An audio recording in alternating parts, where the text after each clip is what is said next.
la RDC n'a jamais changé d'espace géographique. La RDC a toujours été là, ses potentiels a toujours été là. Mais c'est pourquoi maintenant qu'on a l'impression que la RDC se réveille? C'est pas vraiment un réveil soudain de la RDC.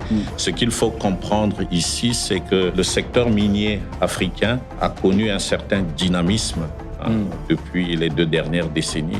Que vous pensez que la RDC est consciente du poids géopolitique qu'il représente avec sa richesse du sous-sol? Est-ce qu'on a pris conscience de ça? Je le pense. Ah oui? Je le pense, sincèrement, je le pense, parce que quand vous regardez la forte activité du gouvernement, le gouvernement n'est pas que actif et présent sur l'axe de la diplomatie minière. Le gouvernement, au niveau interne, au niveau de la gouvernance, je pense qu'il y a quand même de belles réformes qui ont été engagées depuis déjà le Code minier de 2018 et le règlement minier qui s'en est suivi, et les différentes réformes que le gouvernement actuel a initiées, qui sont en cours et en discussion et qui vont être mises au point. Donc je pense qu'ils ont pris la mesure du positionnement de la République démocratique du Congo dans cet enjeu global. Est-ce qu'on peut être une puissance minière tout en étant fragile sur ce côté-là, tout en étant dépendant d'autres sur les questions énergétiques? Ça va être très difficile parce que, pour être une puissance minière, nous devons avoir quand même 3 choses. Nous devons travailler sur... Vous êtes de plus en plus nombreux à suivre Bani Talks Experience, mais trop peu d'entre vous sont abonnés. Et pourtant, le Congo mérite mieux que du bruit. Le Congo mérite des conversations qui élèvent, qui réveillent, qui construisent. Bani Talks Experience est en train de devenir cet espace. Alors, si tu veux faire partie de cette génération qui pense, qui ose, qui agit, abonne-toi maintenant. Parce que ce mouvement doit nous ressembler. Et je vous fais une promesse. Chaque abonnement nous donne, à mon équipe et à moi, plus de force pour chercher des invités plus pertinents, provoquer des conversations plus fortes et vous offrir toujours plus de valeur. Appuie donc sur le bouton pour t'abonner. C'est simple, c'est gratuit, mais ça fait toute la différence. Place à l'épisode. Bienvenue dans Bani Talks. Bani quoi? Bani Talks. Bani Talks? Oh, Bani Talks Experience. Ah bah voilà, c'est Bani Talks Experience. Eh bien voilà, bienvenue dans Bani Talks Experience. Aujourd'hui, on va parler d'un sujet qui dépasse largement les mines. Parce que quand on parle de la RDC, on voit principalement les mines. On va parler de pouvoir, on va parler d'énergie, on va parler des chaînes d'approvisionnement, on va parler de repositionnement régional. Et surtout, on va parler de la place de la RDC dans ce grand bouleversement mondial. Parce qu'en même moment, le monde bouge vite, et il bouge très vite. Il y a la guerre au Moyen-Orient, il y a la pression autour de l'Iran et du détroit d'Ormuz, il y a le choc énergétique, il y a la bataille mondiale pour les minéraux critiques, il y a la montée en puissance des Dangote au Nigeria. Et au milieu de tout ça, il y a la RDC. Moi, je veux comprendre un peu le Congo. Qu'est-ce qu'il devient? Est-ce que c'est un acteur stratégique dans ces jeux mondiaux ou le Congo est simplement un spectateur quand le monde tourne autour de lui? Et pour en parler, j'ai le plaisir d'avoir M. Cléophas Konzi. M. Cléophas est un analyste et un expert certifié en juridiction minier, en droit minier et hydrocarbures. Il est également éditeur de Cornaline, un magazine spécialisé en mines et hydrocarbures. Monsieur Cléophas, bienvenue dans Bani Talk Experience. Bonjour, Monsieur Bali. Bonjour. Avant d'entrer dans le sujet, j'ai devant moi quelque chose d'assez lourd, très intéressant. J'ai eu le temps de digérer ce magazine très riche, un magazine spécialisé sur les questions de mines et d'hydrocarbures. Présentez-vous un peu et parlez un peu de votre magazine, comme ça les gens vous connaissent. Ok, merci. Cornaline Magazine, comme vous l'avez souligné, c'est un magazine spécialisé en mines et initialement hydrocarbures, mais après, avec l'évolution, nous avons élargi en énergie. Donc, ça comprend les hydrocarbures et d'autres sources d'énergie également. Donc, Cornaline Magazine, c'est un magazine à vocation continentale, donc africain, mais avec un focus stratégique sur la République démocratique du Congo. Donc, Cornaline Magazine, c'est comme une plateforme d'analyse que nous offrons aux décideurs publics aux experts, à la société civile, pour que nous puissions analyser les questions spécialisées des mines et de l'énergie de manière approfondie. Parce que si vous faites le tour de la question, vous allez vous rendre compte que sur le marché de diffusion de l'information spécialisée, l'information minière est très fragmentée et éparse. Donc, il est difficile de pouvoir tomber sur une information bien structurée et qui vous fournit également des données vérifiables et avec une approche analytique approfondie et objective. Et donc, voilà les raisons qui nous ont amenés à créer Cornaline Magazine. C'est très intéressant parce que quand on entre en profondeur, il y a vraiment de la matière. Je veux quand même comprendre, quand vous regardez l'actualité récente des mines en RDC, on voit par exemple le retour en force de la Chine, les États-Unis qui continuent à se positionner en profondeur. Quelle lecture vous faites de la situation du secteur minier en RDC actuellement? La lecture que je fais de la situation du secteur minier congolais aujourd'hui est très positive. Très positive dans le sens nous vivons ce qu'on appelle un peu les retombées de la diplomatie minière, de la diplomatie minière du Congo, qui a été très active ces 2 dernières années. Et donc, c'était un véritable assaut diplomatique du secteur minier congolais et qui, d'ailleurs, a réclamé à corps et âme, mais surtout de manière équitable et en justice, sa place en tant qu'un major du secteur minier africain. Et donc, aujourd'hui, nous en sommes arrivés. On ne peut plus parler des mines sans la RDC. La RDC a retrouvé sa place sur la table autour des grands enjeux qui ont trait à la transition énergétique, autour des grands enjeux qui ont trait à la sécurisation de flux d'approvisionnement en minerais critiques. Elle a également retrouvé sa place autour des grands enjeux de la transition énergétique. Et donc, voilà, la Chine, la RDC, pour moi, c'est de bon augure. C'est de bon augure. On a la Chine qui a dominé le secteur minier congolais jusque maintenant.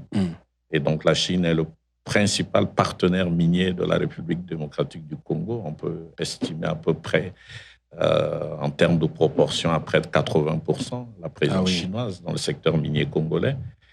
Et donc, il y a également l'Amérique qui à l'issue des accords de 4 décembre 2025 à Washington, et qui se positionne également sur le marché minier congolais, à l'idée également de sécuriser un flux d'approvisionnement en minerais critiques qui est indispensable pour l'industrie américaine de la technologie avancée, parce qu'en fonction des pays, les besoins ne sont pas les mêmes. L'Europe s'est plus orientée vers la transition énergétique, mais l'Amérique, il y a la transition énergétique, mais beaucoup plus important, l'industrie de la technologie avancée.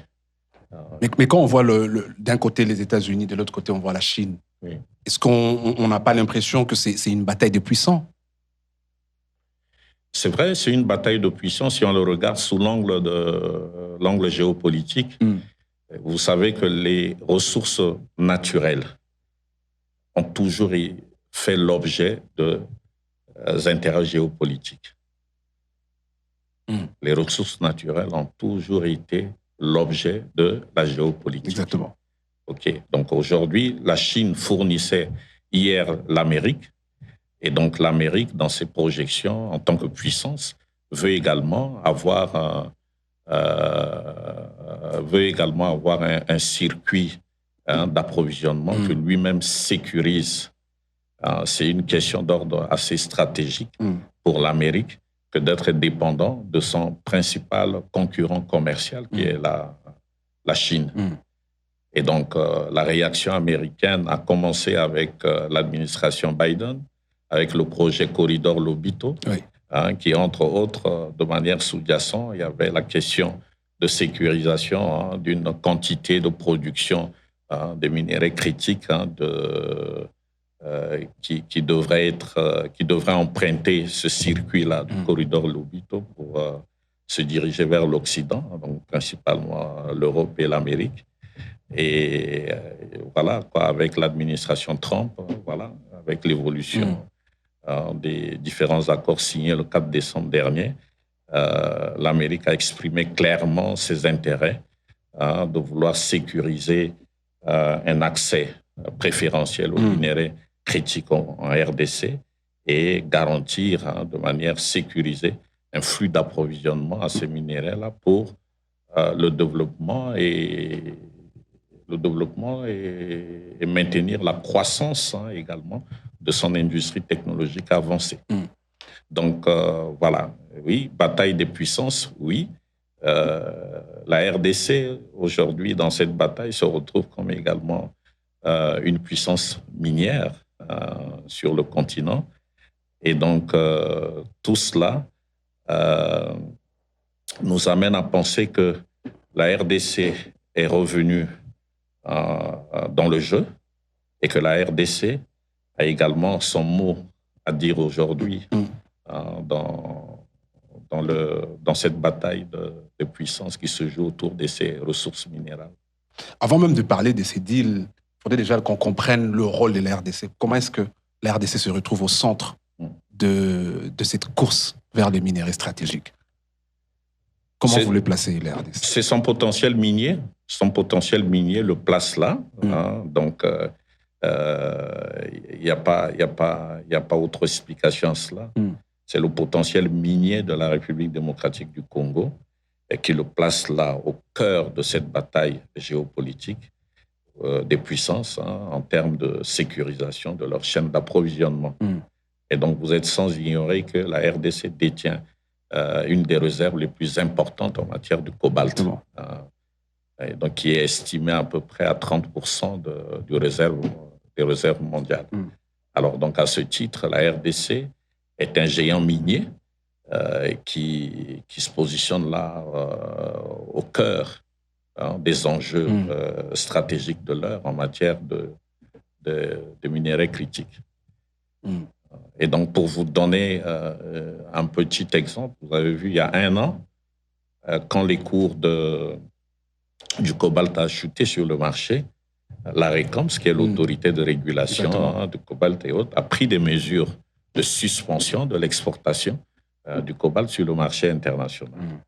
De cette mesure, il a prolongé une fois et après la prolongation, il est passé à un régime de quotas. Tout ça pour aider à réguler le marché de sorte à maintenir le prix à un seuil acceptable. Okay? Donc aujourd'hui, c'est une affirmation de la souveraineté de la République démocratique du Congo qui a pris une décision, si on le met en comparaison avec le monde des hydrocarbures, du pétrole et particulièrement, la RDC à elle seule a pris une décision que l'OPEP en tant qu'organisation des pays producteurs du pétrole pouvait prendre en tant qu'ensemble. Vous voyez, la RDC à elle seule, au travers de ARECOM, a pris cette mesure qui a impacté le cours du marché international et mondial du cobalt. Donc la RDC est revenue dans la place et affirme sa souveraineté et sa toute-puissance en tant que pays minier important sur le continent dans les enjeux de l'heure. Mais pourquoi maintenant? Pourquoi la RDC n'a jamais changé d'espace géographique. La RDC a toujours été là, ses potentiels ont toujours été là. Mais c'est pourquoi maintenant qu'on a l'impression que la RDC se réveille? Est-ce que c'est dû à quoi ce réveil un peu soudain? Okay. C'est pas vraiment un réveil soudain de la RDC. Ce qu'il faut comprendre ici, c'est que le secteur minier africain a connu un certain dynamisme depuis les 2 dernières décennies. Alors, ce dynamisme a été encouragé un peu par le besoin de la transition énergétique avec les enjeux climatiques cruciaux qui ont amené l'Occident à s'impliquer davantage dans la question de la transition énergétique. Et donc, qui dit transition énergétique dit énergie alternative et propre. Okay? Et qui dit énergie alternative et propre, la question du stockage de l'énergie devient cruciale. Or, les minéraux qui entrent en ligne de compte pour la fabrication de dispositifs de stockage d'énergie sont principalement le cobalt. Okay? Il se trouve que la RDC détient 30% de cette réserve-là mondiale. Et donc, du coup, l'intérêt de la RDC, l'intérêt pour le minerai critique que détient la RDC devient crucial et devient même un enjeu de géopolitique pour les grandes puissances qui sont dans le besoin. La deuxième raison, c'est également l'industrie technologique. L'industrie technologique, je parle bien de la technologie avancée, avec l'avènement de l'intelligence artificielle, qui également est une industrie qui demande beaucoup d'énergie. Okay? Est une industrie qui demande beaucoup d'énergie. Face à la demande énergétique actuelle pour alimenter l'industrie de la haute technologie, face également à la demande croissante des composants électroniques dont les minéraux de base sont issus également du cobalt, du cuivre et d'autres minéraux, tungstène et autres, l'intérêt vers la République démocratique du Congo n'est plus à démontrer. Donc ce n'est qu'une direction naturelle pour cette période, pour tout pays qui a besoin de sécuriser un flux d'approvisionnement en minerais critiques, de se diriger vers la République démocratique du Congo. Donc c'est ce qui explique un peu le dynamisme que le secteur minier congolais a connu depuis quelques années maintenant. Donc évidemment, on est donc d'accord aujourd'hui quand on parle de cobalt, de cuivre, de lithium, de coltan, on ne parle plus que des mines. On parle aujourd'hui d'une économie mondiale. C'est-à-dire, c'est la nouvelle économie mondiale. C'est comme ça d'ailleurs qu'on l'appelle. Est-ce que vous pensez que la RDC est consciente du poids géopolitique qu'il représente avec sa richesse du sous-sol? Est-ce qu'on a pris conscience de ça? Vraiment? Je le pense. Ah oui? Je le pense. Sincèrement, je le pense parce que quand vous regardez la forte activité du gouvernement, le gouvernement n'est pas que actif et présent sur l'axe de la diplomatie minière. Le gouvernement au niveau interne, au niveau de la gouvernance, je pense qu'il y a quand même de belles réformes qui ont été engagées depuis déjà le Code minier de 2018 et le règlement minier qui s'en est suivi et les différentes réformes que le gouvernement actuel a initiées, qui sont en cours et en discussion et qui vont être mises au point. Donc je pense qu'ils ont pris la mesure du positionnement de la République démocratique du Congo dans cet enjeu global. Et un travail au niveau de la question d'amélioration de la gouvernance, de la clarté dans la gouvernance, d'afficher une certaine lisibilité dans la gouvernance du secteur minier. Je pense que tient à cœur le gouvernement au regard de l'intensité des activités que le gouvernement est en train de déployer dans le secteur minier. Je pense qu'ils ont pris la bonne mesure de la chose. Et donc, c'est très intéressant de de voir cela parce que je pense qu'enfin, au moins, le gouvernement congolais a compris que avoir un fort potentiel ne veut absolument rien dire. Exactement. Okay? Ce n'est pas le fort potentiel qui apporte quoi que ce soit en termes de richesse à la République démocratique du Congo, mais la valeur réside dans les institutions. Quand je dis la valeur réside dans les institutions, ça veut dire que la valeur réside dans la gouvernance.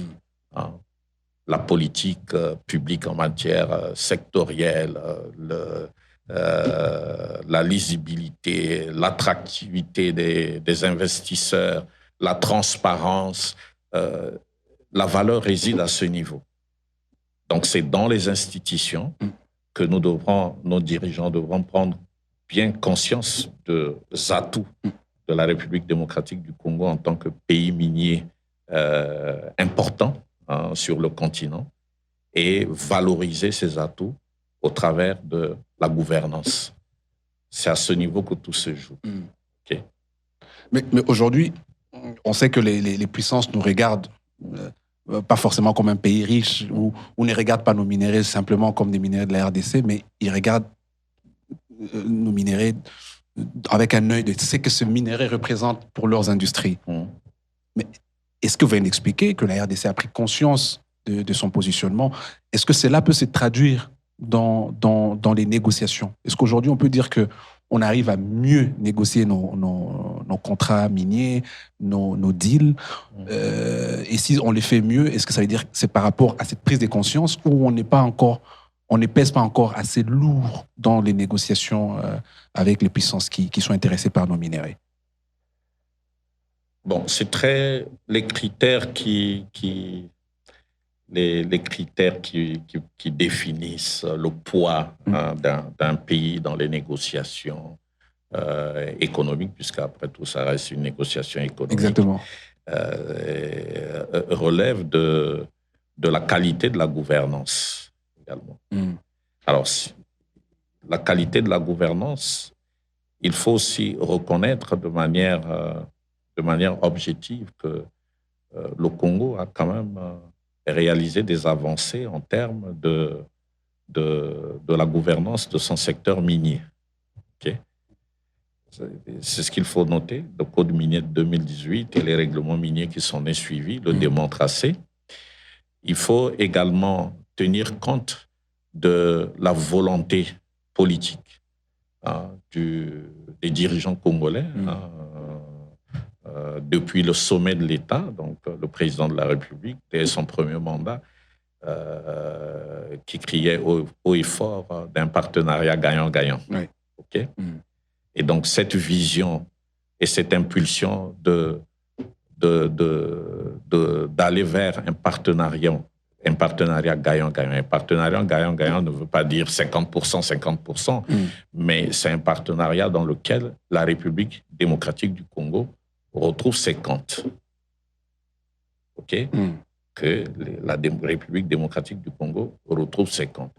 Et cette approche et cette impulsion politique a amené le gouvernement congolais à renégocier plusieurs fois le fameux contrat chinois qu'on a qualifié de contrat du siècle. Okay. Je crois qu'ils sont au 5e round de renégociation. Et ces négociations ont porté leurs fruits, ont permis à la RDC de réclamer des dus au regard du contrat initial et des différents rounds de négociations que le gouvernement congolais a eu avec la Chine. Okay? Aujourd'hui, le contrat chinois qui a été signé initialement en 2008, et c'était un modèle qui était basé sur infrastructure mine contre infrastructure. Mais en réalité, jusque 2013, okay, je pense, jusque 2013, l'investissement de Sicomine dans le secteur des infrastructures s'élevait à environ à 1,3 milliard tout au plus. Vous comprendrez que c'est quand même très insignifiant et déséquilibré. Et donc, je pense que c'est ce qui a amené à une interrogation des décideurs publics congolais après 2020 à pouvoir demander une renégociation de ce contrat. Et aujourd'hui, il y a 2 semaines, la PCSC, qui est l'agence de suivi de partenariat stratégique, tout partenariat stratégique signé par l'État congolais, vient de lancer officiellement l'audit oui. Du contrat chinois. Donc, je crois qu'il y a une réelle prise de conscience qui est là. Cette prise de conscience, on la dénote également dans l'approche de la négociation avec les États-Unis d'Amérique. L'approche de la négociation avec les États-Unis d'Amérique a été publique et suivie par toute la population. Les différentes étapes jusqu'à la signature de l'accord a été rendue publique. Vous pouvez accéder à tous ces accords et leurs annexes sur le site du département d'État américain, tout comme sur le site officiel du gouvernement congolais. L'on peut accéder à ça. Et le gouvernement mène toute une campagne de communication autour de ces accords. Donc, je pense qu'ils sont, les dirigeants congolais et une certaine société civile congolaise également ont pris conscience de l'importance de ce qu'est la RDC au regard de ses potentiels miniers. Mais parlons même de cette communication. Est-ce que vous pensez que c'est cette transparence, si on veut le dire comme ça, de présenter un peu tous ces cheminements avec les Américains, est-ce que ça traduit la volonté des dirigeants d'une certaine transparence, ou c'est une obligation de la partie en face, ça veut dire les Américains? On sait comment un peu les Occidentaux fonctionnent vis-à-vis des Chinois. Je dirais les deux. Les deux, pourquoi? Parce que il y a quand même cette volonté affichée de la part du gouvernement congolais de communiquer sur les différentes étapes de cette négociation jusqu'à la contractualisation. Deuxièmement, la question de la transparence. La question de la transparence s'est érigée en pratique industrielle dans le secteur extractif. Donc, quand vous regardez les directives de l'OCDE, la convention de l'ONU sur tout ce qui est la question minière, la vision minière africaine, qui est un document également de politique, et tout reprennent la question de la transparence. Et aujourd'hui, vous regardez, vous lisez dans pratiquement les codes miniers africains, la question de la transparence est presque judiciarisée. Et donc, il y a une volonté réelle de la part des dirigeants congolais à ce qu'il y ait effectivement la transparence dans les différentes étapes du processus. Mais en même temps, c'est quand même une pratique qui s'érige aujourd'hui en obligation dans le secteur extractif international. Alors, là où le sujet devient fascinant, c'est on voit désormais 2 grandes puissances avancer presque en parallèle autour de la RDC. En fin mars, fin du mois passé, la RDC et la Chine ont signé un accord pour approfondir leur coopération minière. D'après certains médias internationaux, il couvre notamment le partage de données géologiques, la protection des investissements, la promotion de la transformation locale et un accès en franchise à certaines exportations congolaises vers la Chine, à partir du 1er mai d'ailleurs. Alors, en parallèle, on a aussi Washington qui pousse un partenariat minier rival avec Kinshasa. Quand on voit Kinshasa avancer avec Pékin d'un côté, Washington de l'autre côté, est-ce que vous pensez que c'est une stratégie intelligente d'équilibre ou vous pensez que c'est un jeu risqué pour la RDC? À mon avis, ce n'est pas un jeu risqué pour la RDC. Ce n'est pas un jeu risqué pour la RDC parce qu'en même temps, c'est dangereux pour la RDC de dépendre exclusivement d'un seul partenaire. Et je pense que quand vous lisez entre les lignes de la vision politique du président de la République, l'orientation est claire. L'orientation, c'est le multipartisme.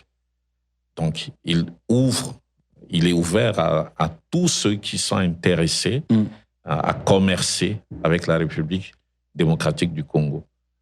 Et donc, moi, je pense que la diversification du partenariat est de bon augure. Les gens en parlent que les États-Unis et de la Chine, et qui sont dans une bataille commerciale bien connue au niveau international. Et puis, après tout, les États-Unis et la Chine demeurent des deux grands partenaires commerciaux, puisque le premier partenaire commercial de la Chine, des États-Unis d'Amérique, c'est la Chine. La Chine, ouais. OK. On parle moins de l'Union européenne également, qui s'intéresse au secteur minier congolais. L'Union européenne également s'intéresse au secteur minier congolais. Dans les dernières semaines, on a vu l'Union européenne signer un accord de 18 millions d'euros plus ou moins pour financer tout ce qui est base de données géosciences des mines congolaises. Donc, il y a un intérêt. Même dans le projet Corridor, si vous remarquez très bien, l'Union européenne est également positionnée parmi les partenaires sur le projet Corridor Lobito. Donc, il n'y a pas que l'Amérique, il n'y a pas que la Chine, il y a d'autres partenaires qui s'intéressent également à la République démocratique du Congo. Et je pense que c'est dangereux plutôt pour la République démocratique du Congo, du point de vue stratégique, d'être dépendant d'un seul acteur, quel que soit son poids.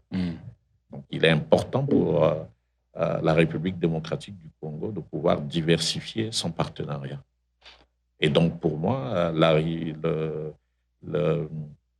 l'intérêt des États-Unis d'Amérique à avoir un partenariat stratégique avec la République démocratique du Congo est bienvenu. Est bienvenu pour la République démocratique du Congo. Donc, comme on le sait, c'est quand même des sociétés qui sont des majors qui se positionnent derrière cet accord avec un appui au sommet de l'État américain et du côté congolais également, une implication au sommet.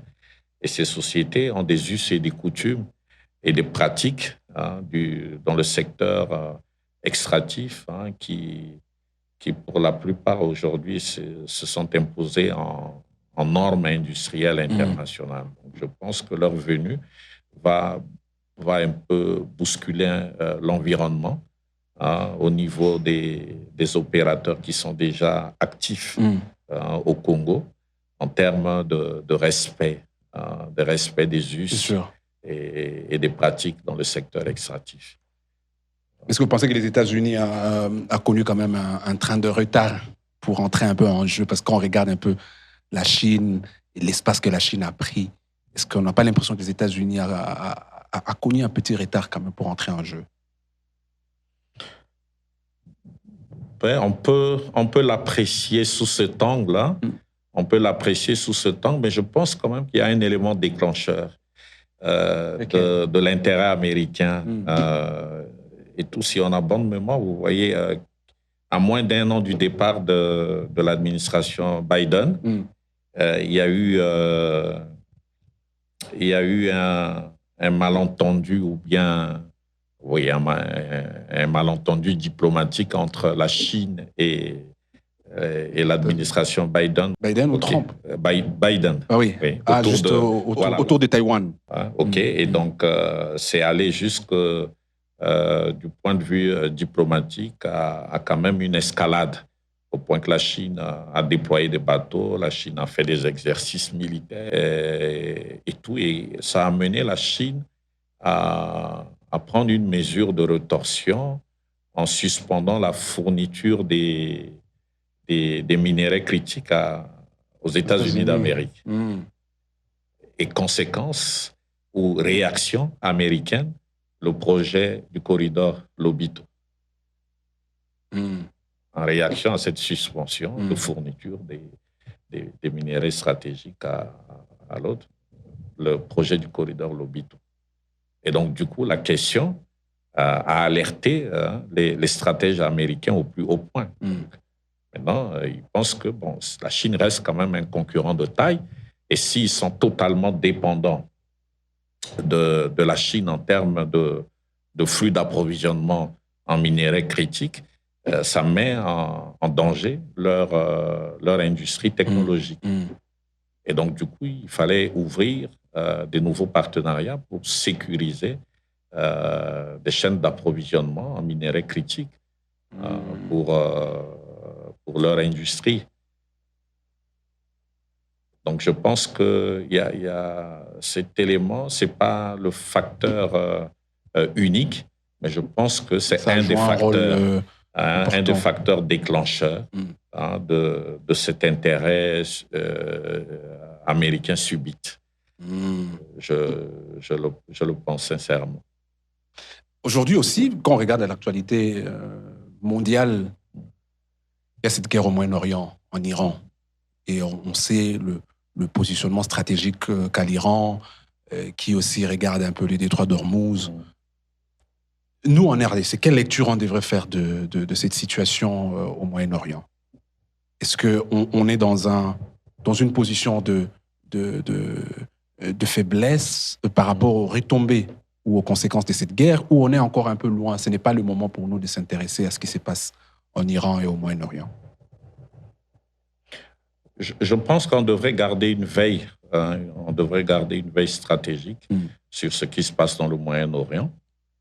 C'est vrai que sur le plan énergétique, je pense que la question peut être gérable sur le plan énergétique, parce que quand on regarde un peu les origines des importations de la République démocratique du Congo en termes de produits pétroliers, on voit que la RDC importe peu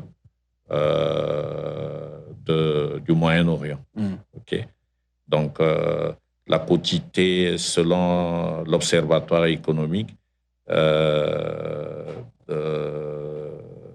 quotité qui vient de Moyen-Orient est estimée à 10%, un peu plus de 10% de l'importation congolaise.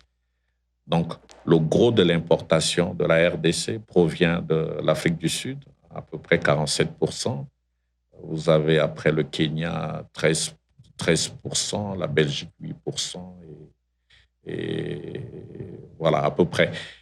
Donc, vu sous cet angle, la fermeture du détroit d'Ormuz et autres n'a pas vraiment un impact immédiat, direct, ou un impact visible sur la République démocratique du Congo, dont l'économie quand même est basée essentiellement sur le secteur minier. Ceci dit, à moyen terme, si le conflit perdure, le secteur minier congolais peut avoir des difficultés d'ordre opérationnel liées au niveau des OPEX, au niveau des coûts opérationnels, puisque ils utilisent énormément du diesel au niveau des opérations minières, et donc le coût de l'exploitation minière, la part du diesel,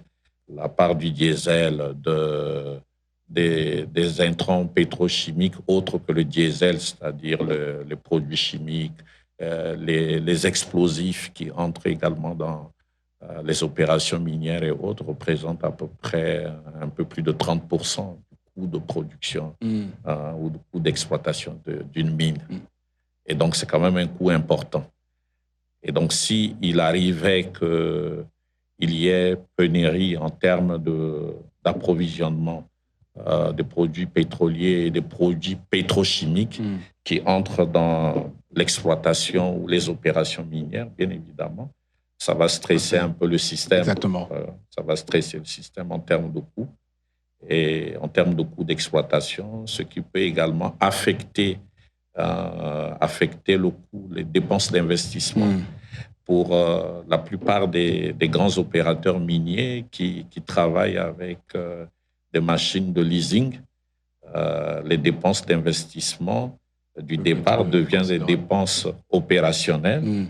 Et des dépenses opérationnelles quand le coût des intrants pétrochimiques, qui est un coût important dans les opérations minières, qui représente environ 30% du coût pic, Et donc, ça va amener l'opérateur à une sorte d'arbitrage CAPEX, d'arbitrage en termes d'échéancier, de remboursement de ses leasings, ainsi de suite.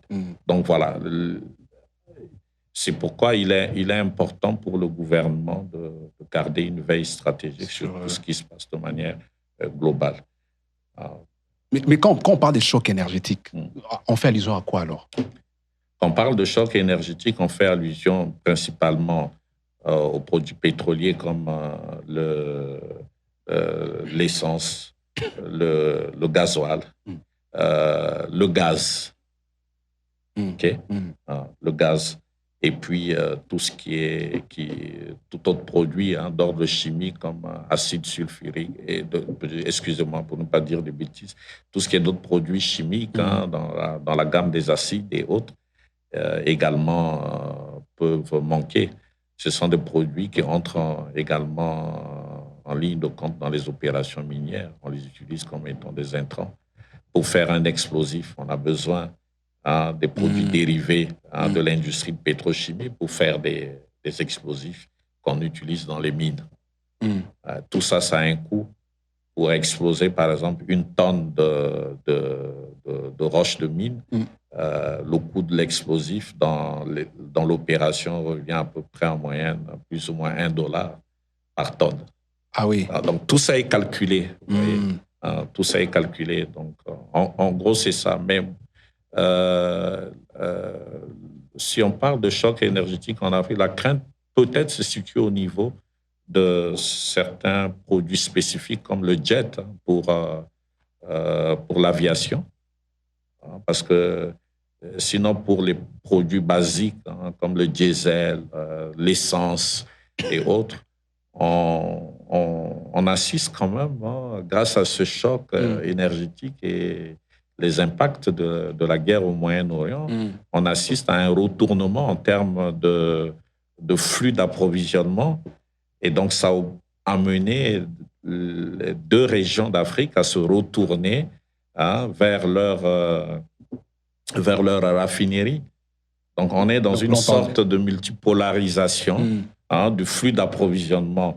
En Afrique de l'Ouest, vous avez la raffinerie Dangote Group, qui aujourd'hui a vu ses carnets de commandes bandés à 450 000 tonnes en 2 semaines, après la guerre de l'Iran. Oui.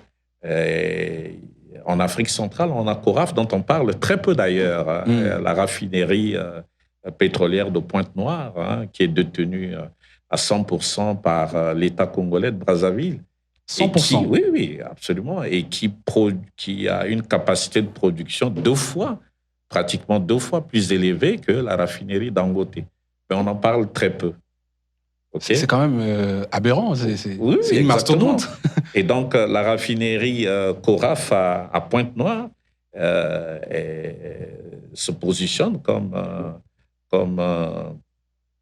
un flux d'approvisionnement à proximité de la République démocratique du Congo, mais également de tout le Copper Belt qui va jusqu'à en Zambie. Et puis le Katanga, le sud du Congo. Et donc, on assiste à ce retournement que je dirais stratégique sur le continent. Ça ouvre des voies à un upside qui va vers un processus d'intégration des actifs africains. On peut regarder maintenant les choses en termes d'intégration transversale, énergie, mine, et voilà. Donc, je pense qu'en termes également d'investissement, c'est des opportunités qui s'ouvrent sur le continent en termes d'investissement dans le secteur de l'énergie. Mais est-ce qu'on peut être une puissance minière tout en étant fragile sur ce côté-là, tout en étant dépendant d'autres sur les questions énergétiques? Ça va être très difficile parce que, pour être une puissance minière, nous devrons avoir quand même 3 choses importantes. nos dirigeants devront travailler également sur 3 choses. Nous devons travailler sur la gouvernance. Nous devons travailler sur la diplomatie minière, c'est ce qui est en train d'être fait. Nous devrons également travailler sur l'attractivité, en termes d'investissement. Or, l'attractivité est corollaire du coût d'exploitation. L'attractivité est corollaire du climat des affaires. L'attractivité est corollaire des mesures fiscales encourageantes. L'attractivité est corollaire d'une politique transparente et lisible. L'attractivité est également corollaire d'une agilité institutionnelle. Donc, voilà. Et donc, si on regarde les choses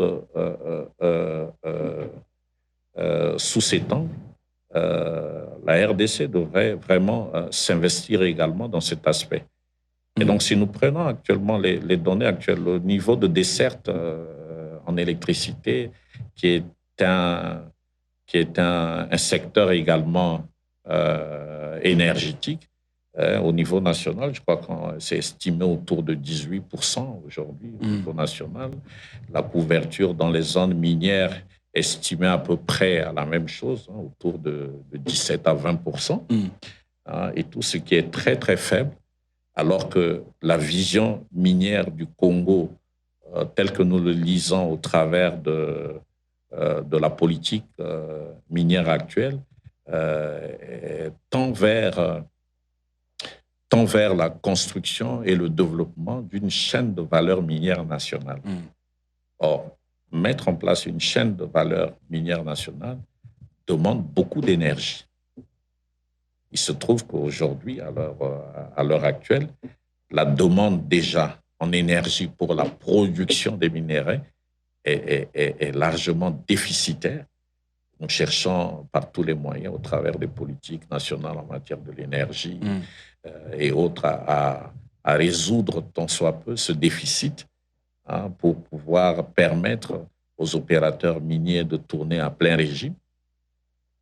Vous allez ajouter maintenant une chaîne de valeur minière qui demande une énergie stable, qui demande une grosse quantité d'énergie, mais pas seulement, mais une énergie stable pour que la chaîne puisse tourner dans une certaine régularité.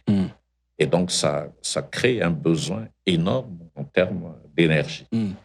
Et du coup, la réussite, en termes de scénario, la réussite de la vision minière du Congo de partir de la production des minéraux et de l'exportation brute qui le réduit à un pays rentier, tout simplement, afin de passer à la transformation pour créer de la valeur ajoutée à grande échelle, repose sur l'énergie. Donc l'énergie reste la pierre angulaire de cette vision politique. D'où le gouvernement congolais devrait s'investir sérieusement dans le cadre d'un véritable plan stratégique et tout pour résorber la question. Mais on parle beaucoup d'énergie minière, mais on parle beaucoup de la richesse minière de la RDC. Oui. On parle très peu de la richesse énergétique. Est-ce qu'on a la richesse énergétique? Absolument. Avoir seulement les ressources hydrologiques du Congo. Les ressources hydrologiques du Congo. Le Congo a du potentiel. Le Congo peut aller jusqu'à l'énergie, jusqu'à produire l'énergie nucléaire. Donc, en termes de potentialité, c'est nos limites pour le Congo. Les potentialités énergétiques du Congo sont quasiment non limites, comme on dit de manière simple. Maintenant, la question réside dans l'investissement. La question réside dans l'investissement. Maintenant, on peut bien se poser la question raisonnable de savoir si la politique énergétique du gouvernement est-elle attractive? Est-ce que la gouvernance du secteur est lisible et peut attirer des investissements sérieux? Parce que le secteur de l'énergie, c'est un secteur qui demandent beaucoup d'argent. On prend une petite centrale hydroélectrique comme celle de Kakobo là, qu'on vient d'inaugurer. C'est beaucoup d'argent. Vous voyez, une centrale de 10 mégas 5, mais si on s'en fie au mercurial des prix, c'est en moyenne 10 à 13 millions de dollars à investir dans une telle centrale. Donc, c'est un secteur qui demande des gros investissements et donc, par conséquent, pour attirer des investissements dans ce secteur, le gouvernement devrait adopter une politique volontariste qui vise à attirer des investissements privés directs dans ce secteur. Parce que le gouvernement, à lui seul, ne peut pas.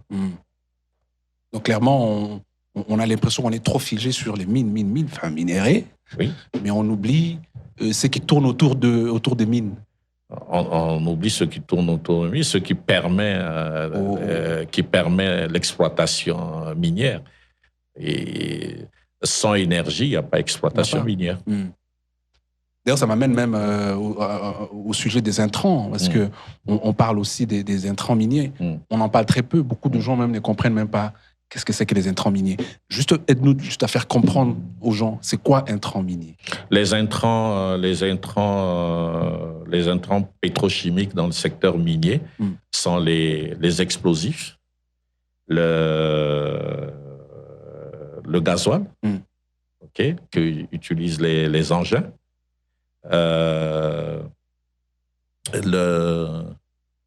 les produits chimiques qui sont utilisés dans l'exploitation minière, qui sont des produits qui découlent de l'industrie pétrochimique et chimique. Donc là également, c'est également un créneau dans lequel le gouvernement devrait faire attention et mettre une veille là-dessus pour attirer l'investissement dans l'industrie pétrochimique et chimique pour réduire la dépendance en termes d'importation des intrants dans le secteur minier, parce que l'implication est directe dans le coût d'exploitation et dans l'attractivité de notre secteur minier. Et donc voilà, en gros, c'est ça. Mais est-ce que c'est pas là qu'il y a vraiment la vraie valeur? Même quand on parle du secteur minier, j'ai l'impression que c'est là qu'il y a la vraie valeur. Est-ce qu'on ne perd pas un peu la vue sur là où il se trouve vraiment la vraie valeur dans ce secteur-là, dans cette industrie? Bon, c'est dire que c'est là où il y a la vraie valeur. Donc, ça a certes une valeur économique, si on regarde la chose de manière transversale. Donc, on a tout à l'heure, je disais qu'il fallait penser à une intégration transversale énergie-mine. J'aurais pu dire mine-énergie. Mais j'ai parlé d'intégration transversale énergie-mine. Parce que c'est grâce à l'énergie qu'on peut exploiter les mines. Donc l'énergie, ce n'est pas seulement l'électricité. Donc l'énergie, c'est également le pétrole, avec ses dérivés comme le gasoil, tout à fait, qui est très prisé dans les opérations minières, l'exploitation. Et puis vous avez également le gaz, et vous avez les explosifs, qui sont des produits dérivés, qui entrent dans l'exploitation minière. Donc je pense que il faut qu'il y ait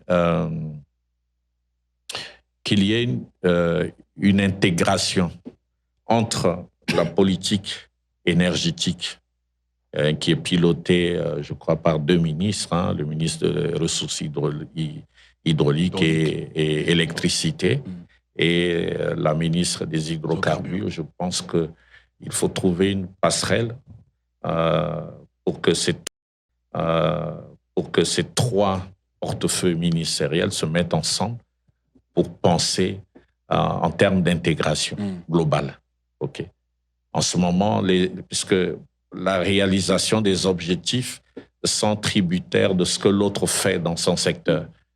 Donc, le ministre de Mines, il peut avoir des très belles perspectives, il peut avoir une politique et une vision minière assez volontariste et tout, Mais quelque part, sans l'énergie, il ne peut rien. Donc, il a besoin qu'il y ait sa vision minière soit arrimée avec la politique énergétique du pays qui dépend de deux ministères, les hydrocarbures et les ressources hydrauliques et électricité. D'ailleurs, c'est très intéressant parce que dans notre pays, il y a un débat généralement sur la duplication de ministères. Quand on entend hydrocarbures et ressources hydrauliques, on ne sait pas généralement qu'est-ce qui entre dans quoi. Si vous pouvez juste nous aider un peu à comprendre qu'est-ce qui entre dans les hydrocarbures et qu'est-ce qui entre dans les ressources hydrauliques pour voir un peu la différence de ces deux secteurs. Oui, ben là, il faut aller regarder dans les lois d'habilitation du gouvernement. Donc, les hydrocarbures, c'est tout ce qui est pétrole et produits dérivés, tout ce qui est produits pétroliers et produits dérivés du pétrole et gaz. C'est ça qui constitue le portefeuille des hydrocarbures. Les ressources hydrauliques et l'électricité, donc c'est tout ce qui concerne le potentiel hydraulique du Congo en termes de ressources, qui est géré par le ministre des Ressources hydrauliques, et également l'électricité. L'électricité qui est gérée par le ministre des Hydrocarbures.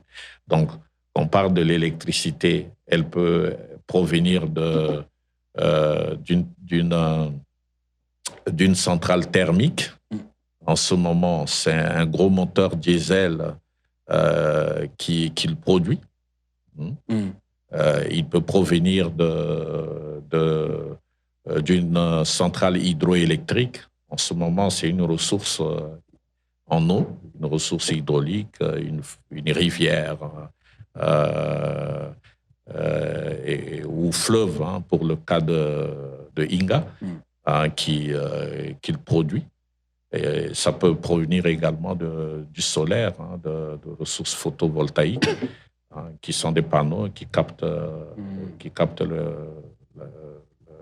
l'énergie et le transforment. Donc voilà, il y a aussi d'autres sources, comme les éoliennes et autres. Donc voilà ce qui constitue le portefeuille du ministre des Ressources hydrauliques. Voilà. Parfait. Donc, moi, pour une première fois, j'ai une explication. Je sais que c'est deux domaines qui, on a l'impression, se chevauchent, alors que c'est vraiment deux domaines complètement différents. Parlons un peu de Chemaf. Parce que voilà, c'est un cas concret, parce qu'on parlait un peu précédemment sur les deals américains. En début de ce mois, certains médias ont présenté le redémarrage de Chemaf par Virtus Minerals comme le premier deal sur une mine en exploitation dans le cadre du partenariat minier RDC-États-Unis. Alors Virtus a indiqué d'ailleurs que il a indiqué déjà qu'ils ont commencé à travailler au redémarrage des actifs après l'obtention des autorisations réglementaires. Quand on prend le cas Chemaf, est-ce qu'on a en face un tournant stratégique pour la RDC, à votre avis? Absolument. Absolument. Donc, quand on prend le cas Chemaf, c'est quand même un tournant stratégique qui n'est rien d'autre que la conséquence des accords bilatéraux que la République démocratique du Congo a signés avec les États-Unis le 4 décembre 2025 à Washington. Parce que si vous rappelez bien, la Chemaf a lancé son processus de vente depuis 2023. Oui. OK. La Chemaf a lancé son processus de vente ou de recapitalisation depuis 2023. Et ce n'est qu'en 2026 que le gouvernement l'a approuvé. Pourquoi le gouvernement devait l'approuver? Parce que bon, la Chemaf exploite les permis de Gécamine, que Gécamine a donné en leasing, ce qui confère à la Gécamine un droit de veto sur toute cession. Et donc, toute cession faite par Chemaf devrait être approuvée par le gouvernement congolais. C'est à double titre, puisque le gouvernement, dans le secteur minier, c'est le principe de la souveraineté. Le principe de la souveraineté sur le sol et le sous-sol, qui est un principe clé en matière de droit minier. Voilà quoi. Donc le gouvernement devrait approuver ou désapprouver cette cession. Et si on considère ça comme une victoire, pourquoi considérer ça comme un pas en avant, comme une avancée? Bon, je pense que c'est à deux titres. Au premier titre, c'est déjà une société en situation quasi-faillite. Une société en situation quasi-faillite, doublée de graves difficultés opérationnelles, qui finalement a été rachetée. Donc c'est une première victoire. Vous voyez. Et quand on dit quasi-faillite et difficultés opérationnelles, quand vous regardez rien que le passif financier de Chemaf en termes de créances, on est à plus ou moins $1 milliard de créances. Vous voyez? C'est terrible. Et donc, ils étaient déjà sous pression de leurs créanciers, avec les difficultés opérationnelles qu'ils ont quand ils ont tenté de développer certaines mines et autres. Donc voilà, c'est déjà une première victoire. La deuxième victoire découle, je crois, que des enjeux géostratégiques qui, je dirais, plutôt une victoire américaine que congolaise. Ah oui. Sous cet angle. Parce que vous vous souviendrez que Maureen, le géant minier chinois, s'était positionné également pour l'acquisition de Chemaf. Il a fait une offre d'environ 1,5 milliard.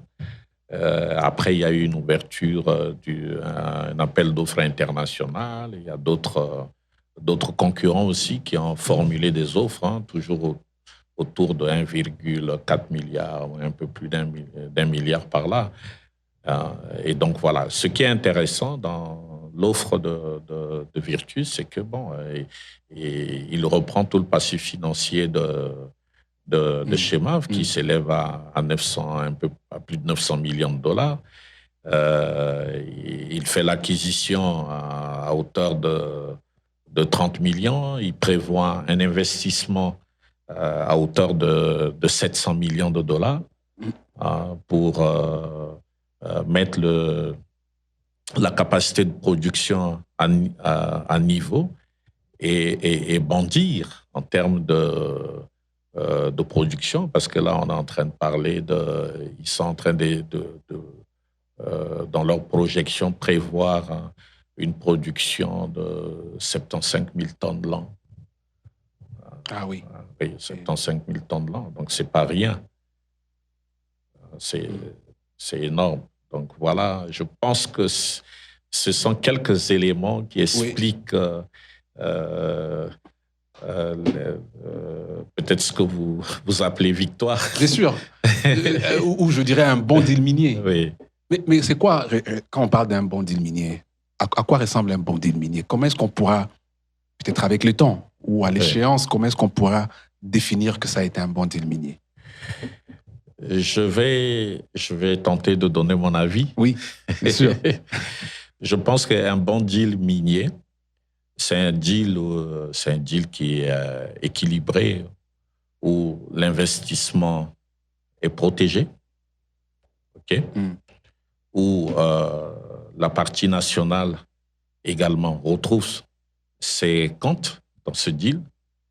Donc, ce n'est pas que, comme on l'a connu il y a 20 ans en arrière, où l'investisseur détient 5% et 5% revient à l'État et autres, non. Donc, c'est un deal qui est équilibré, un deal où l'État congolais se retrouve, et l'État congolais en matière minière se retrouve sur plusieurs aspects.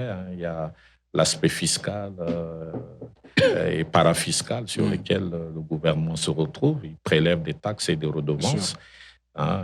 Déjà, un bon deal en mine, un deal qui prend en compte également la question des communautés locales et des peuples riverains au site d'exploitation, c'est important pour la durabilité. Un bon deal, un autre élément qui rentre en jeu, c'est l'élément droit de l'homme. Un deal où le droit des travailleurs est protégé. Un quatrième élément qui rentre en ligne de compte, c'est le respect de l'environnement. Un deal dans lequel l'environnement est respecté et protégé. Donc voilà, quand on réunit ces 4 paramètres ensemble, on peut parler d'un bon deal minier. Ça, ce sont des indicateurs. Oui, ce sont des indicateurs clés. Il y a l'investisseur. Pourquoi l'investisseur a besoin de protection? Et je pense que c'est ce qui explique le cadre qui est créé.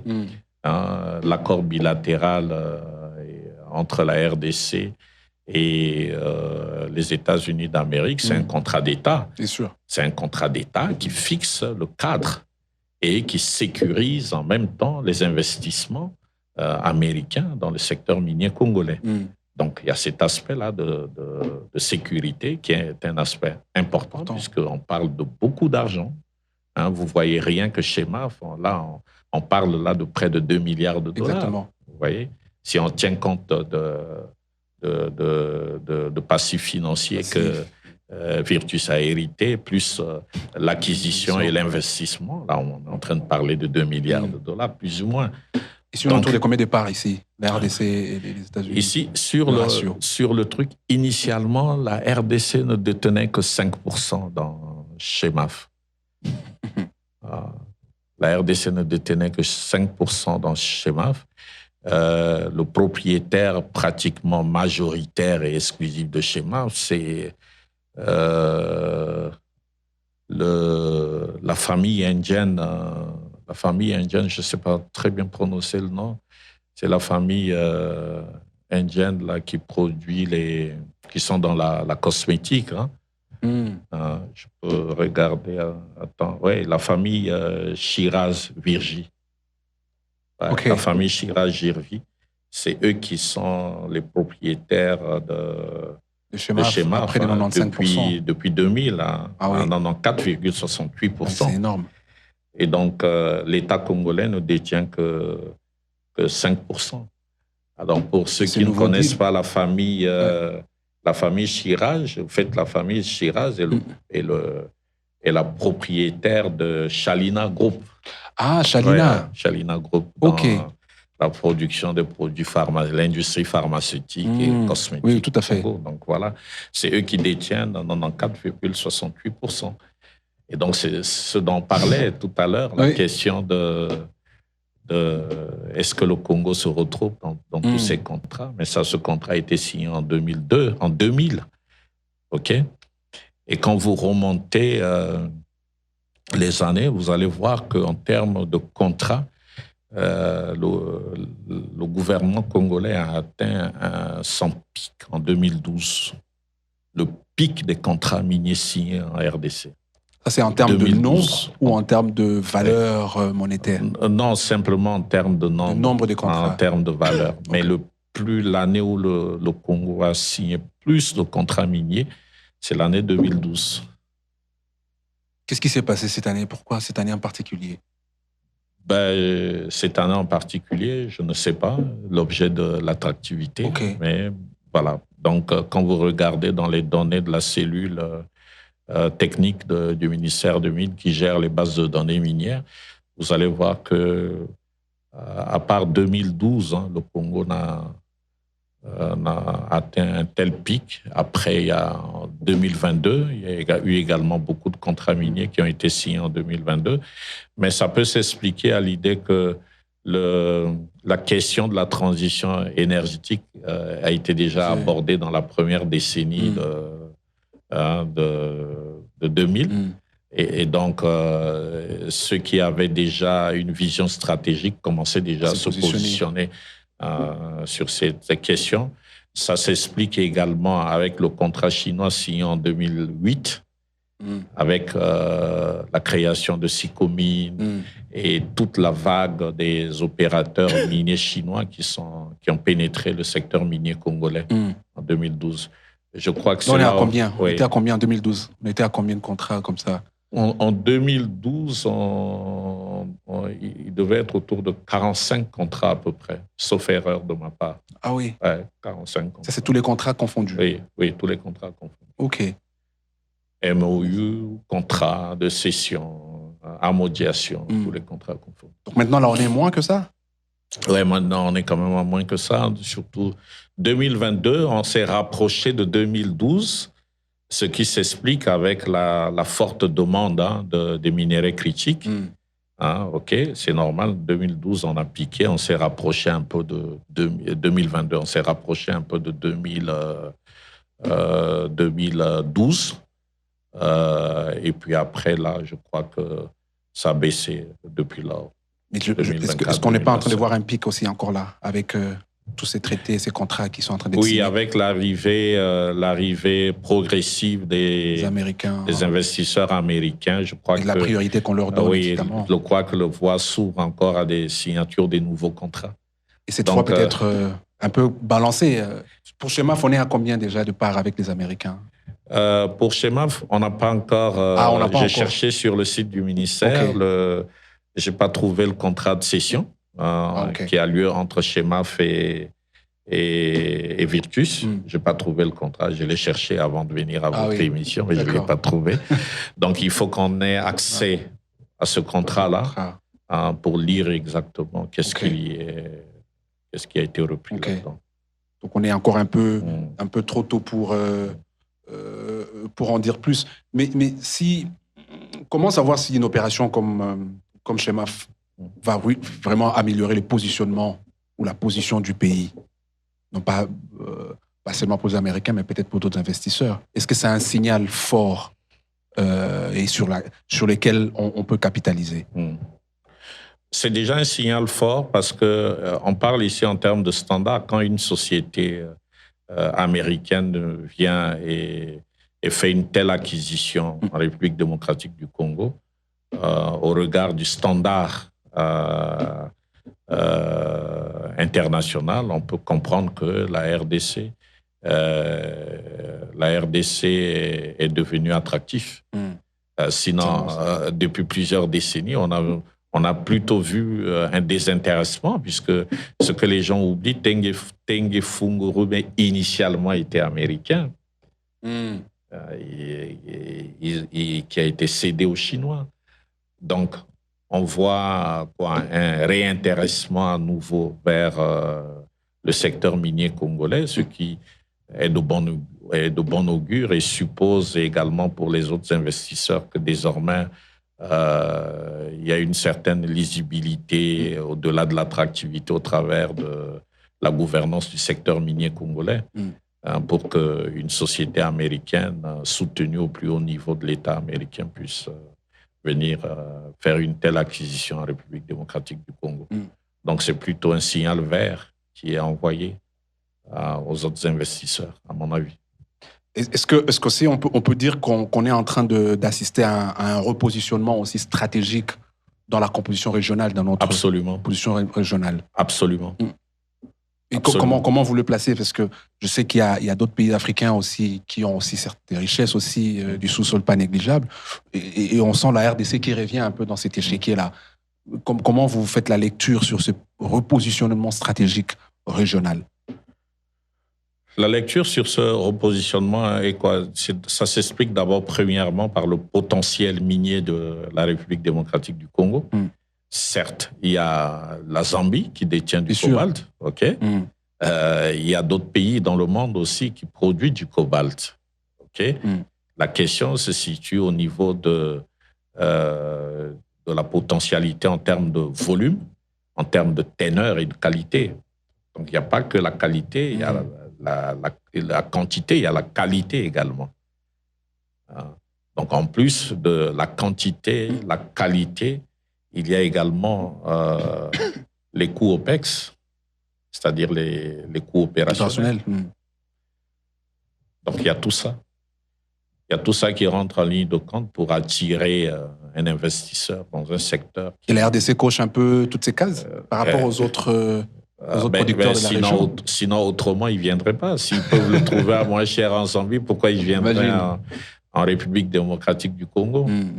Ils ne viendraient pas. S'ils peuvent le trouver en Australie également, qui est un grand pays minier, ils seraient allés en Australie. Ils ne viendraient pas. Je suis totalement d'accord. Et donc, ce qui est évident, c'est un enjeu géopolitique important qui se joue en ce moment sur le terrain africain, et particulièrement la République démocratique du Congo, qui porte avec elle la République sœur de la Zambie sur la question des minéraux stratégiques et surtout le cobalt. Ce qui est vrai, on peut le regarder sur le plan global. La Chine a une longueur d'avance sur l'Occident qui peut être estimée au bas mot de 10 ans. Au bas mot de 10 ans. Et cette longueur d'avance s'explique déjà au niveau de la technologie, parce que la plupart des brevets pour le traitement de ces minéraux, c'est la Chine qui les détient. La Chine en détient un peu plus de 30 brevets pour le traitement de ces minéraux. Okay. 30. L'Europe ou l'Occident, de manière générale, est en retard sur la technologie de traitement de ces minéraux critiques qui devient stratégique aujourd'hui. Et donc, si l'Europe, l'Occident en général, veut rattraper leur retard sur la Chine, ce n'est pas seulement la sécurisation du flux d'approvisionnement ou d'une chaîne d'approvisionnement pour leur assurer un approvisionnement fiable en termes de minéraux critiques. Ils devront également investir suffisamment dans la technologie, dans la recherche et développement pour se doter de leur propre technologie pour pouvoir traiter tous ces minéraux. Donc l'enjeu, c'est un enjeu à moyen et long terme. Donc tout ce qui se fait aujourd'hui, tous ces repositionnements stratégiques autour des minéraux critiques au Congo et autres sont inscrits dans un plan stratégique à moyen et long terme, et même très long terme. Mais enfin, c'est très évident que la RDC, c'est un géant, parce que quand vous le comparez un peu de façon dans sa région, il est un géant, que ce soit en quantité, en qualité, et puis sur les questions opérationnelles également. La RDC tique un peu toutes les cases. Mais on ressent aussi quand même qu'il y a un danger qu'en étant un géant du sous-sol, la RDC se retrouve au second plan dans la stratégie minière régionale. Ça peut se retrouver au second plan, même dans le positionnement régional. Qu'est-ce que la RDC devait faire là maintenant? Je sais qu'il y a un côté de gouvernance, il y a un côté de politique, mais qu'est-ce qu'on devait faire de façon pratique dans les quelques mois ou les quelques années qui viennent pour qu'on garde notre position des géants et non pas tomber comme un acteur second dans cette chaîne d'approvisionnement? C'est ce que la RDC a déjà commencé à le faire, ce que nous devrons maintenir le rythme et continuer à améliorer les axes sur lesquels le gouvernement s'est déjà lancé. Donc nous devons continuer à améliorer la gouvernance du secteur. Nous devrons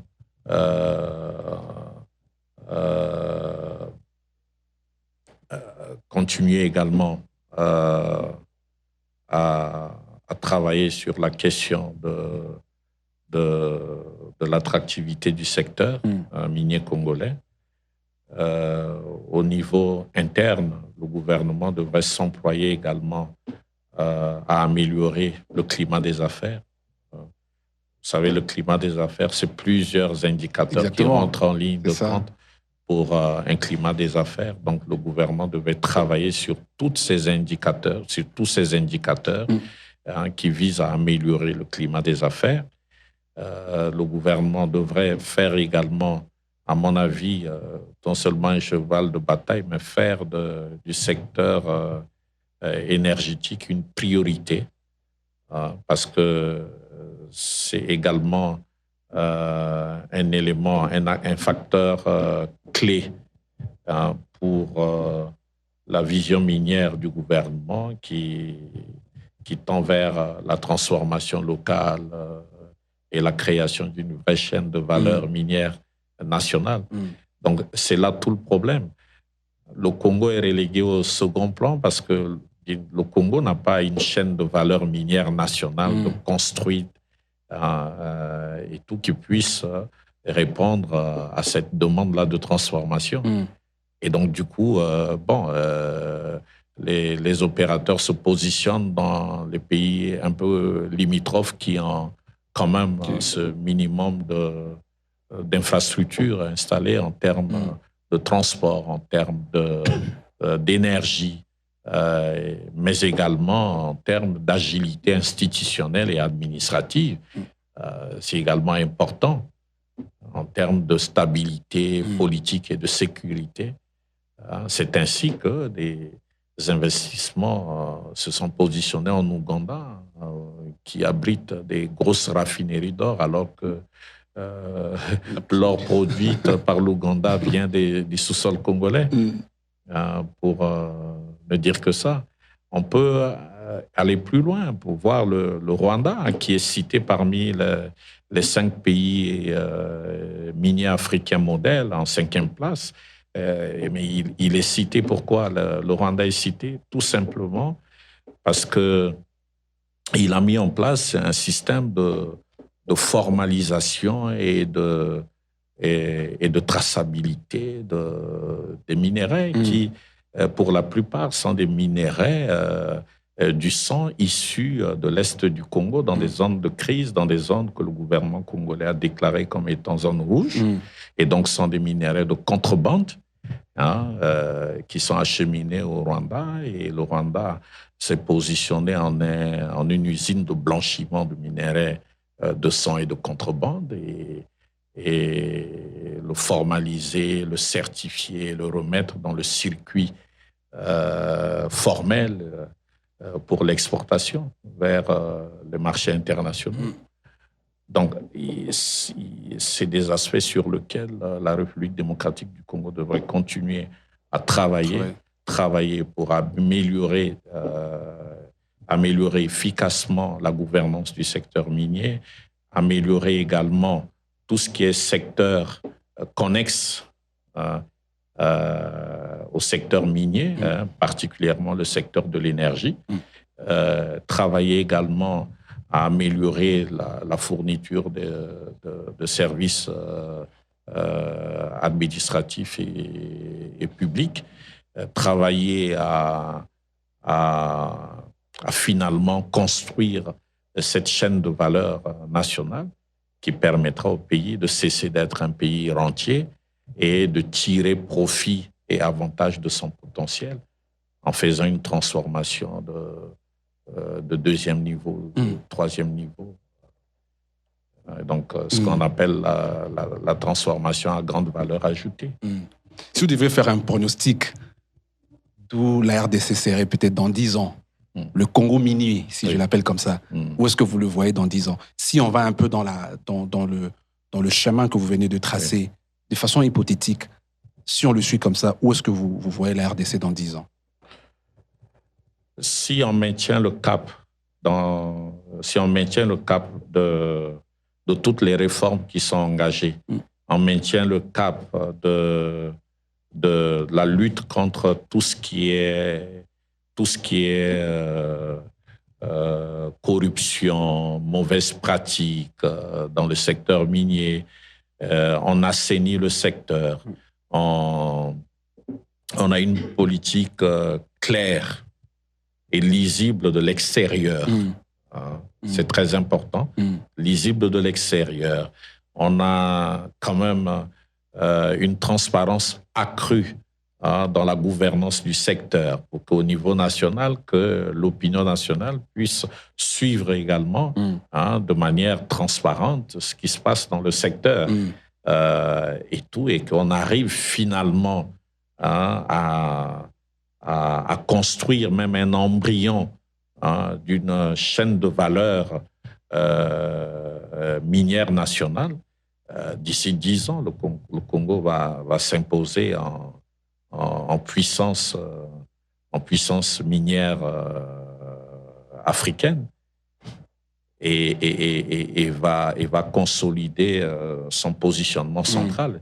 En ce moment, le Congo ne sera plus un pays périphérique, un pays minier périphérique qui reste là, qui subit les décisions, qui subit les décisions prises ailleurs et qui subit également les chocs exogènes venant du marché international des minéraux.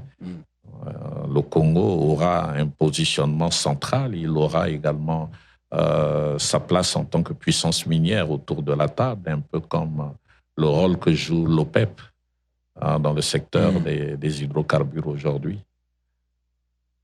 On ne peut que souhaiter ça pour la RDC. Absolument. Pour finir, nous avons un rituel à la fin, c'est de demander à notre invité quelle est la question que soit vous auriez voulu que je vous pose, que je n'ai pas posée, ou une question à laquelle vous êtes attendu, que finalement je n'ai pas fini par la poser. Et quelle serait la réponse à cette question? Waouh. En si peu de temps, on a parlé de beaucoup de choses. Oui. Mais peut-être une chose que je n'ai peut-être pas abordée, ou que vous aviez envie peut-être de partager, ou une question à laquelle vous attendiez et que finalement je n'ai pas touché. Je pense pas. Dans l'ensemble, on a fait le tour de toute la question, de toutes les questions d'énergie, les questions de mines, les questions de gouvernance. Oui, effectivement, la question des droits de communauté. Par exemple, droits de communauté locales dans les zones d'exploitation minière, par exemple. Okay. Et également, oui, à ce niveau, par exemple. Quelle serait votre... Ça peut être cela, ça peut être également la question de la main-d'œuvre qualifiée dans le secteur minier. J'irai pour ça. Est-ce que vous pensez que la RDC est préparée en termes d'expertise, d'une main-d'œuvre qualifiée au flux de la demande qui pourrait venir avec toute cette attention, ce positionnement maintenant central de la RDC, avec les Américains qui viennent, la Chine qui se repositionne, et peut-être d'autres acteurs aussi qui sont maintenant intéressés par la RDC? Est-ce que la RDC est préparée, non seulement avec sa jeunesse, mais aussi avec sa main-d'œuvre qualifiée? Bon, c'est pas une question, c'est une problématique qui n'est pas que propre à la République démocratique du Congo. C'est une problématique qui est typiquement africaine. Oui. Donc le même problème se pose en Ouganda, au Kenya, au Soudan et tout. Donc c'est pas typiquement congolais. Donc voilà, il fallait bien préciser cela. Bon, je pense que de plus en plus, il y a une prise de conscience de manière générale sur le continent. Et de plus en plus, on commence à voir naître des écoles spécialisées dans le secteur minier.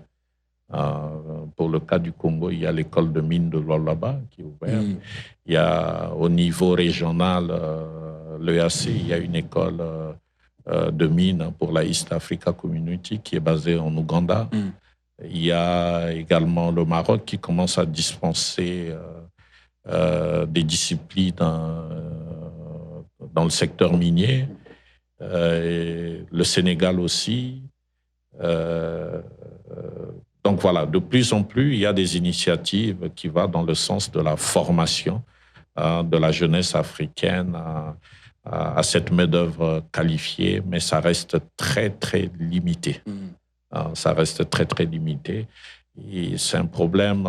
Très longtemps, le système éducatif est orienté vers d'autres secteurs Ça a encouragé très peu la formation en termes de main-d'œuvre qualifiée dans le secteur minier qui représente pratiquement 30% du PIB national congolais. Donc c'est là où je pense que le gouvernement devrait s'y intéresser suffisamment pour s'impliquer au travers d'une politique volontariste de formation de la main-d'œuvre qualifiée pour tout ce qui est métier du secteur minier. Donc voilà, c'est une tendance qui est continentale. Et je pense que dans ce numéro que vous avez sous les yeux, nous avons signé, notre rédaction a signé un article qui a un titre un peu provocateur. L'Afrique, un secteur minier fluorescent, à l'antipode de la main-d'œuvre qualifiée. Le titre est un peu provocateur, mais bon, voilà. C'est attractif. Oui. Donc, on en a parlé un peu par la rédaction de Cornaline Magazine dans ce premier numéro également. Alors, pour revenir un peu sur la question de droits des communautés locales, c'est vrai, ça semble pas être très perceptible, mais il faut reconnaître quand même qu'avec la réforme minière de 2018 et les différents règlements miniers qui s'en est suivi, il y a quand même une avancée sous cet angle-là. Du point de vue africain, on n'est pas en reste. La RDC n'est pas en reste. De plus en plus, la question de droits des communautés riveraines aux zones d'exploitation minière sont prises en compte. Et je pense que la RDC est le premier pays à pousser beaucoup plus loin, même si on n'a pas encore le cadre législatif, le cadre légal complet en termes de contenu local, mais on a quand même quelques lois spécifiques qui aident à cela. Déjà, principalement, on a les 0,3% de chiffre d'affaires des sociétés minières qui sont versées aux communautés locales pour contribuer à leur développement socio-économique. Sur cette question, la RDC est pionnière sur le continent. La RDC est pionnière sur le continent et on peut le voir à titre d'illustration, la province de Lualaba. OK. On peut voir à titre d'illustration la province de Lualaba. OK. Il y a au-delà de ça, sur l'aspect de procurement local qui font partie également des aspects du code minier de 4e qui tend vers la 5e génération sur le continent. On a également la loi sur la sous-traitance. La loi sur la sous-traitance qui couvre tous les secteurs, mais on a vu que le gouvernement a choisi stratégiquement de démarrer par le secteur minier et on en a vu le résultat avec l'opérationnalisation de cette loi. On a vu que de 2022 à 2025, la sous-traitance dans le secteur minier a capté un peu plus de 2 milliards de dollars. Donc, c'est important. Ce sont des réalisations qui placent la RDC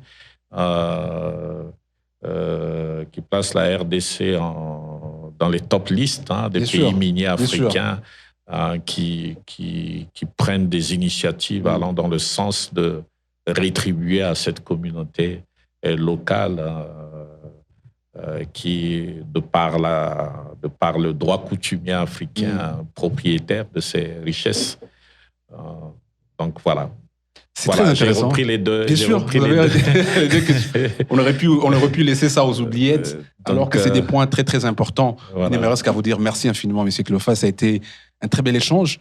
Et je pense qu'il est temps aussi, comme ça, d'avoir des discussions avec des experts dans le domaine, parce que je pense qu'on aborde généralement les questions, en particulier les questions minières, dans un angle plutôt politique, alors qu'il y a un côté business, il y a un côté technique, et je pense que ce genre de discussion est très important. C'est pour ça que moi, je vais inviter les gens à se procurer d'une copie de cette revue, de ce magazine, qui est une première édition, et donc qui va être maintenant produite C'est quoi la fréquence de la production? Trimestrielle. Le deuxième numéro est déjà en gestation. Peut-être qu'il paraîtra d'ici Tout compte fait, 15 mai, le deuxième Parfait. numéro.